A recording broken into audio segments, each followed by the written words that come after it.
৬ kilometre দূর থেকে সাক্ষী আসামিকে দেখেছেন। এমনকি নিজের সন্তান সংখ্যা জানেন না, কিন্তু আসামির নাম জানেন। এমন সাক্ষ্যের মাধ্যমে জামায়াত নেতা এটিএম আজহারুল ইসলামকে সাজা দেওয়া হয়েছে বলে জানিয়েছেন আইনজীবী শিশির মনির।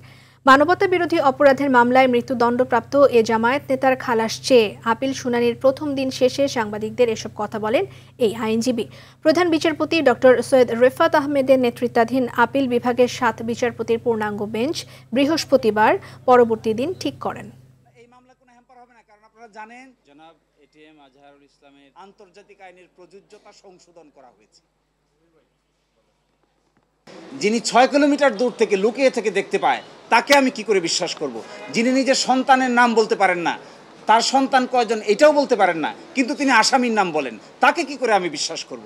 এগুলো প্রমাণ করে যে ওই ট্রাইব্যুনালে যে বিচার হয়েছে তা সব কিছু হয়েছে অসৎ উদ্দেশ্য প্রণোদিত এবং কতিপয় রাজনৈতিক নেতৃবৃন্দকে সাজা দিয়ে রাজনৈতিক উদ্দেশ্য হাসিল করার জন্যই এই সমস্ত কাজ করা হয়েছিল।